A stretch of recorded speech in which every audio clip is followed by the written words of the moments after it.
Hello, I'm Adrian, and today we're taking an in-depth look at my fighting style. If you've seen any of my other fighting styles videos, you've inevitably come across the fact that I've trained in martial arts myself, and this video is basically going to guide you through my journey in the world of martial arts, which continues to this very day. Although I keep my fighting styles videos objective, this particular one is going to be based on my personal experiences and thoughts. Furthermore, just like I say in my other fighting styles videos, there are various degrees of knowing a fighting style, and although I may know elements of something, this doesn't mean I'm saying I'm a master in every style I mention.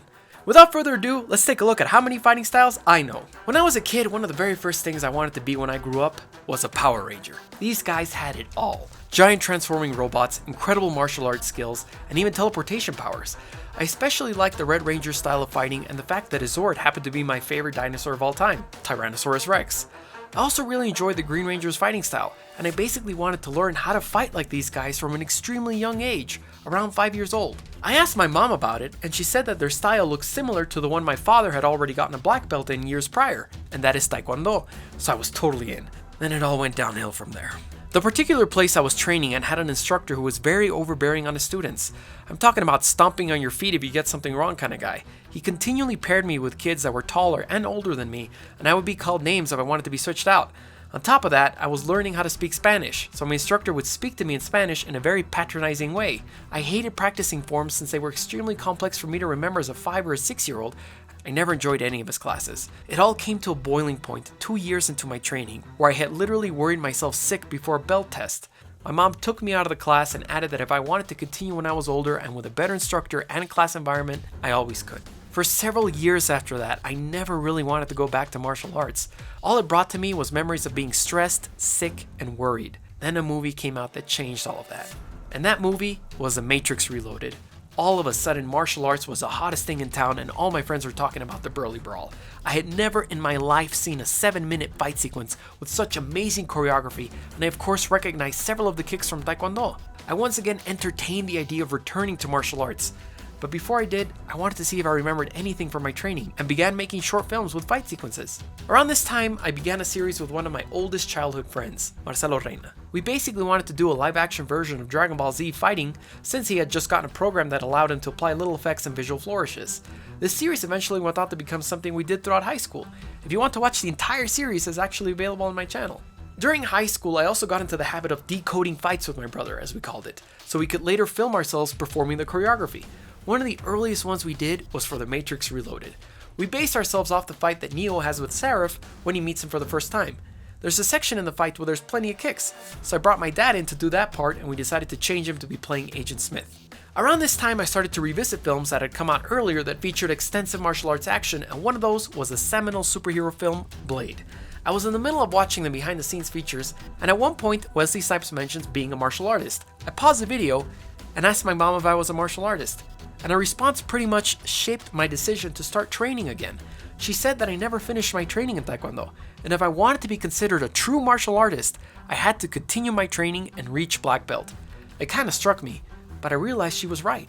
About a year after that, I had finally graduated high school and was enrolled at the University of Southern California in Los Angeles. I noticed that there was a Taekwondo club. I was reluctant at first considering all the bad memories I had of training, but I remembered what my mom told me. And I knew that if I ever wanted to film a legitimate martial arts sequence, I had to know an art form myself. I saw a test class, and though I recognized several elements of it, the entire mood, the style, the atmosphere, it was so much better than what I remembered. The next day I joined, and so began my first proper step into martial arts as an adult. The class had several instructors, but the one who trained me initially and saw me through my white belt to black belt journey was Spiro Spiropoulos Spears. He's a 6th Dan black belt in Taekwondo and has been practicing Taekwondo since 1998, and it clearly showed in every single one of his classes. His form was perfect, streamlined, and extremely fast, and whenever he would execute a technique, it would come off as effortless. I told him about my experience with the art as a kid, but he thought it would be much better for me to begin again as a white belt instead of starting off in the middle based on knowledge from years ago. My Taekwondo experience at USC was nothing short of awesome. Throughout my time there, I was able to participate in several demos for the school. I began with simple punching drills, then progressed to doing some more elaborate moves, such as this one right here with a high roundhouse kick and a jumping roundhouse kick that turns into a jumping side kick. For my final demo, I executed my favorite Taekwondo kick since the early days of Power Rangers, the jump spin hook kick. I had never performed the technique on a board prior to the demo, but was elated when I broke it. I quickly did my high roundhouse kick, and on my way back, I couldn't contain my excitement and leaped off behind the curtain. During my time at USC, at one point Clayton Barber had taken an interest in the USC Taekwondo team and would come to train us for our sparring classes. As you may know from my Blade Fighting Styles video, Clayton Barber is a Taekwondo champion and has worked on films such as Black Panther, John Wick 2, Blade 2, and several others, and most recently was a stunt coordinator on the second season of Iron Fist. He taught me several of the finer points on how to spar and is one of the primary reasons why I decided to try out sparring in a competitive setting. I had stayed away from sparring competitively as I knew that it was extremely dangerous to do. One solid kick can break teeth, your nose, knock you out completely, or severely injure you, but I wanted to try it once just for the experience. Speedo was my coach for the event, and I remember I was very uneasy and unsure of myself. The floor was also slippery and I wasn't confident in several of my kicks. I told Speedo this after my first round, and he told me that even if the floor is slippery, my opponent is fighting under the same conditions, for me to just focus on the basics of Taekwondo. I thought of what the boss said to Snake on focusing on the basics of CQC and finally understood what it meant. Don't let the situation cloud your judgment. Focus on what you know and let your muscle memory do the work for you. I came back in with renewed confidence and decided to launch a technique I had practiced during class, and those are rapid fire roundhouses, where as soon as one hits the target, the other is on its way up.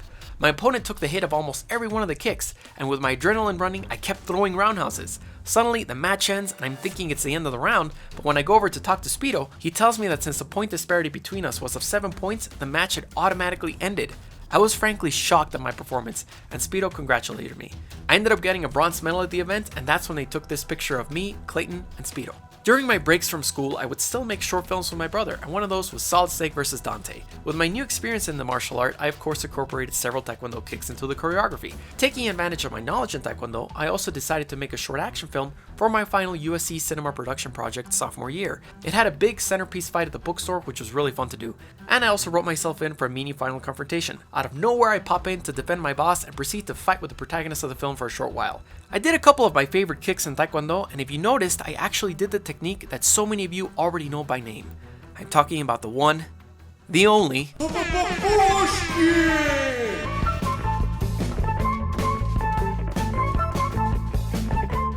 Further down the line junior year, I was shooting my final project for my film production class and once again made an action short. We shot the film in an authentic 16mm camera from the 70s, and I'm really happy at how the final fight sequence in the hallway turned out.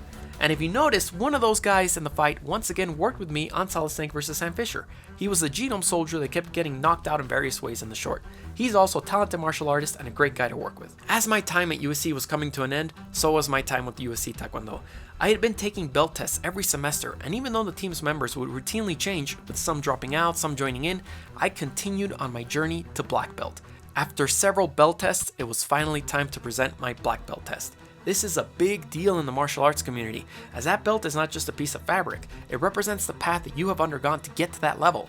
Tests typically last several hours if there are even just a few taking it, but I did get lucky in that I was the only one testing for black belt that semester. As such, several of the black belts in the club came to not only cheer me on, but to help me out with the test proper, with Speedo himself conducting it, along with the help from Carlton, Allison, Leslie, and many others, all very talented Taekwondo practitioners. The test lasted a couple hours and included a huge amount of material, so I'll take you through some of the highlights. We did several forms, and the tricky part was that I had no idea which ones I was going to be asked to do, and in what order, so I had to know all of them like the back of my hand. We also did drills, which had several striking and blocking techniques integrated into them. We also did self-defense scenarios, where you had to show a variety of techniques that counterattack different situations. I really enjoyed this section of the belt test. It was very similar to performing a choreography for a fight scene. I also got unique tests, such as making this piece of paper move without touching it. They also asked me to kick my opponent with all my strength, but to stop just short of actually hitting him. The board breaks included breaking this piece you're holding with a solid punch, a flying side kick with a running start, as one performed with two practitioners standing in the middle. Speedo decided to throw in one last bonus kick, as he called it. He wanted me to break the board I just broke into even smaller pieces with a jumping front kick as it was being delicately balanced off the rope. I gathered myself, analyzed the situation to try to make the kick work, and reminded myself I was building up to this moment for years. I concentrated and did it. It flew into smaller pieces and I was elated. Exhausted, but elated. After this, we did sparring matches as well with full protective gear on.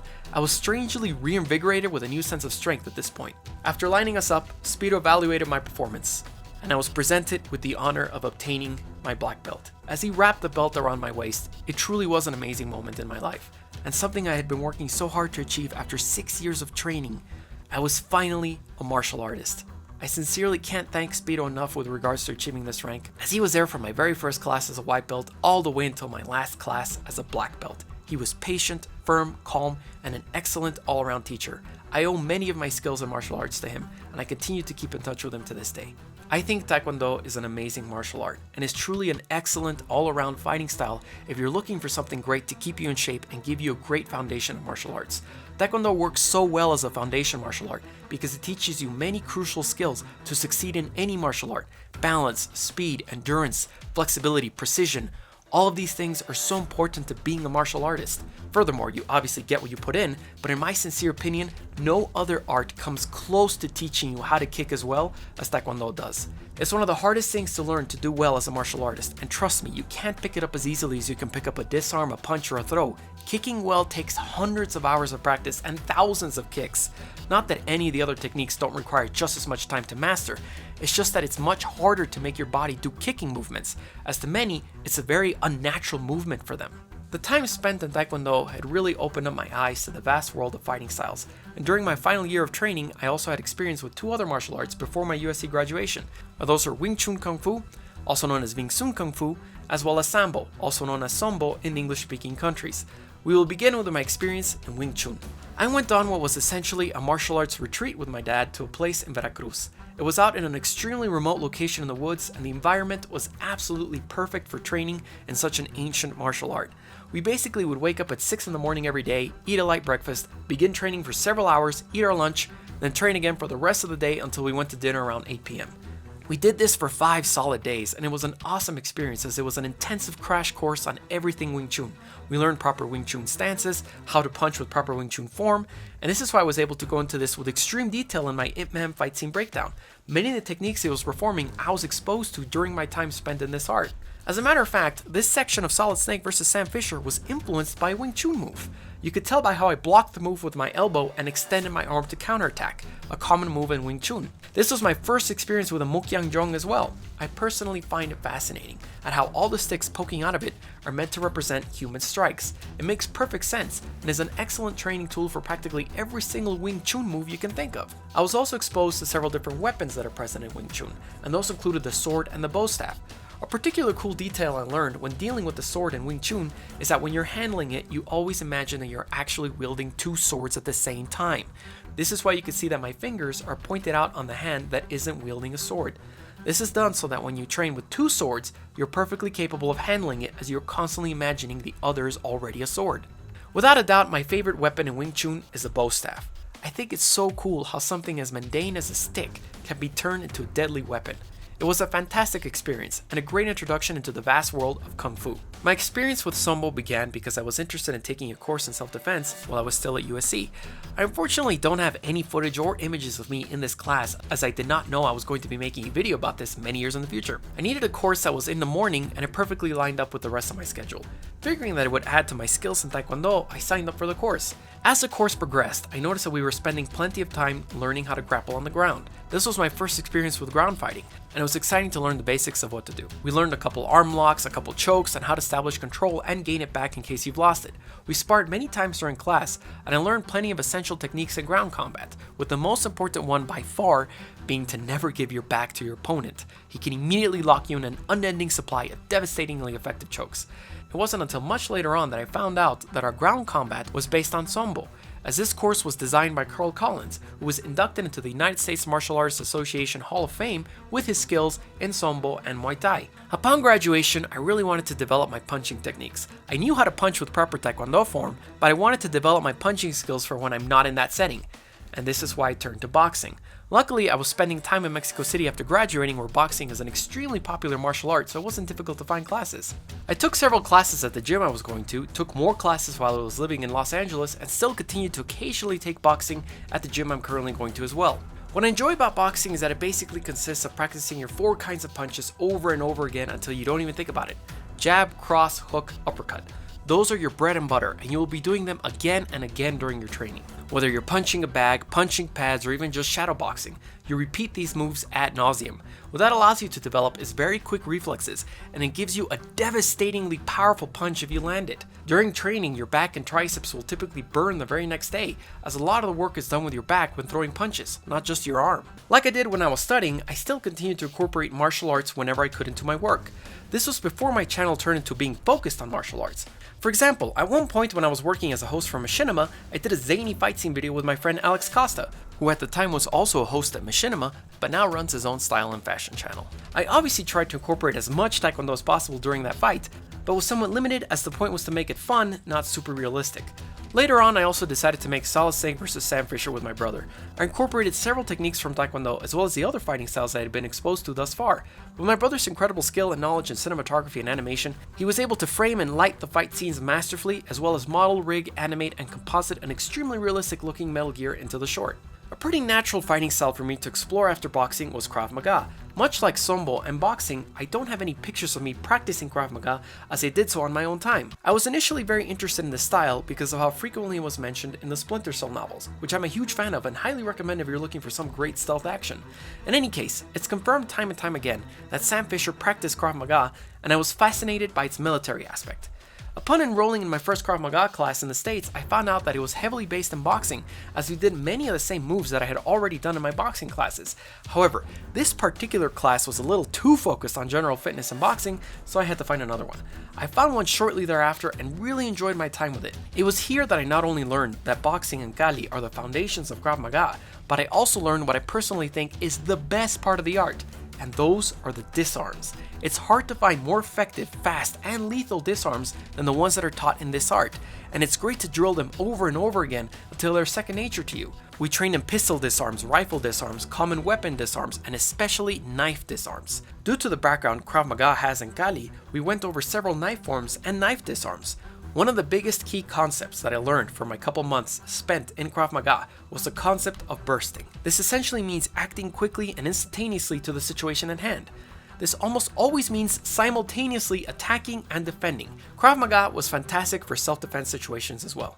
I was happy with continuing to practice Krav Maga, but I had to begin preparations to make my feature film, and one of the first things I had to let go of was Krav Maga class. One of the camera tests my brother and I had to do for our movie was testing out our camera's slow motion features, since we knew we would use it at some point in our film. We decided to test it by filming me performing Taekwondo kicks at 60 frames per second as opposed to the regular film frame rate, which is 24. This enables you to make a very natural looking slow motion effect. After working on our movie for 2 solid years, I was able to free myself up a little to continue my journey in martial arts, and I decided to train in Jiu-Jitsu. So why Jiu-Jitsu? I've heard about this martial art since my days in college, but hadn't really been exposed to it until I started doing the videos on this very channel. A big turning point for me was doing the fighting styles video for Solid Snake. A vast majority of his techniques are based on Judo and Jiu-Jitsu.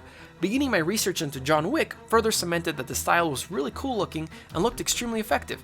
I had also wanted to further develop my ground game that I had pretty much stopped practicing all those years ago when I stopped training in Sombo. Upon enrolling, my instructor gave me an introduction into the class. The Jiu-Jitsu class I'm taking is obviously very heavily based on Brazilian Jiu-Jitsu, as it's under the Valente Brothers umbrella, but he explained that the particular course that I'm taking is much more closely based on the Japanese form of the martial art, which is exactly what I'm looking for, since I want to learn the same style that Snake knows. It's why if you notice their logo says Jujutsu, the traditional way of writing the art form as opposed to Jiu-Jitsu, the way that it's written in Brazilian Jiu-Jitsu. However, considering that it's still heavily based on the Valente brothers' teaching, I don't feel comfortable calling it Jujutsu for my final tally. So we will stick to calling it Jiu-Jitsu without the Brazilian in front of it to recognize that it has a strong influence in the Japanese part of the art. In any case, now that I'm done debating semantics with myself, I can discuss the art properly. I've taken a couple of weeks of classes and couldn't be more excited to learn more about this awesome martial art. So far we've learned a large amount of grappling techniques, from the extremely popular triangle choke, which I went into in depth in my John Wick fighting styles video, to other techniques such as the udegarami, or as it's more commonly known, the kimura. We've learned tons of self-defense moves such as getting out of a choke with both hands, defending yourself on the ground, and even defending yourself from a common hook and how to counterattack. I've also learned how to properly tackle someone, or execute what is known as a double leg takedown. I'm glad that even after all these years training in different martial arts, I'm still learning brand new things with this style. In terms of its philosophy, it's diametrically opposed to the philosophy of arts like Krav Maga, where in Krav Maga you're taught to essentially fight fire with fire, meaning opposition in force with an even greater opposition in force, in Jiu-Jitsu you're taught to fight fire with water. In other words, using your opponent's strength against them and calmly executing the counterattack to the situation at hand, never losing your cool and always maintaining your temper and composition. So in conclusion, how many fighting styles do I know? They are Taekwondo, Wing Chun, Sombo, Boxing, Krav Maga, and Jiu-Jitsu. Which brings us to a grand total of 6 fighting styles! Thank you for watching my journey through various martial arts, and thanks to my Patreon members, as their contribution helped in the making of this video. If you'd like to contribute and appear in the credits in the future, my Patreon page is Godzillarex, and it's in the description below. Which is your favorite style that I've trained in? Which ones do you practice or show interest in? Let me know in the comments below, subscribe for more awesome content, and see you next time.